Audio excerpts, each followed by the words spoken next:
انتظار کی گھڑیاں ختم، قومی اسمبلی کے 9 منتخب ارکان نے حلف اٹھا لیا۔ اسپیکر راجہ پرویز اشرف نے حلف لیا۔ حلف برداری کے بعد پاکستان کی 16ویں قومی اسمبلی معرض وجود میں آ گئی۔ سنی اتحاد کونسل کا احتجاج، اراکین کے بانی پی ٹی آئی کے حق میں نعرے۔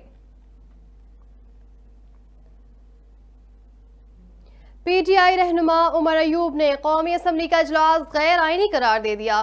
بولے صدر مملکت کا فیصلہ درست تھا، اجلاس نہیں بلایا جا سکتا تھا، پہلے مخصوص نشستوں پر ارکان کا انتخاب ہونا چاہیے تھا۔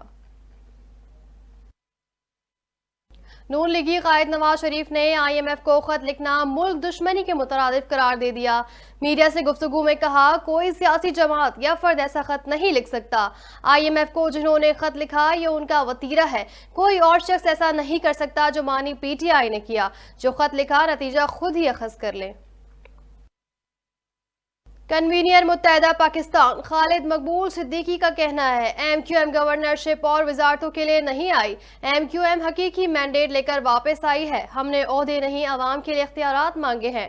انتخابات میں زیادہ سیٹیں جیتنے کی توقع تھی، اپنے اختلافات کو دشمنی میں تبدیل نہیں کر سکتے۔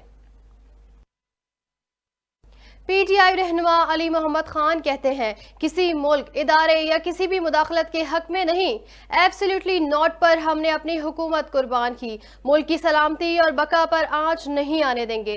پارلیمنٹ ہاؤس آمد پر میڈیا سے گفتگو میں کہا، بانی پی ٹی آئی سے آئی ایم ایف کا معاہدہ ہوتے وقت شفاف انتخاب کا وعدہ لیا گیا تھا، ہم نے وہی نشاندہی کی ہے کہ کیا آپ نے یقین دہانی کر لی آزاد شفاف الیکشن ہوا ہے۔ جے یو آئی کے مولانا عبدالغفور حیدری اور نون لیگ کے نزہت صادق سینٹ کی نشستیں مستعفی، چیئرمین سینٹ نے استعفے منظور کر لیے، نوٹیفیکیشن جاری کر دیا۔ عبدالغفور حیدری اور نزہت صادق نے بطور رکن قومی اسمبلی حلف لے لیا۔ اور فلسطین کو ریاست تسلیم نہیں کرتے، فلسطین میں ریاست قائم کرنے کی کوشش کر رہے ہیں۔ ترجمان امریکی محکمہ خارجہ کی پریس بریفنگ، میتھیو ملر نے کہا، آئندہ کئی ماہ کی پالیسیاں پاکستانیوں کے لیے معاشی استحکام کو برقرار رکھنے کے لیے انتہائی اہم ہوں گی۔ پاکستان آئی ایم ایف اور دیگر اداروں کے ساتھ میکرو اکنامک ریفارمز کے لیے کام جاری رکھے۔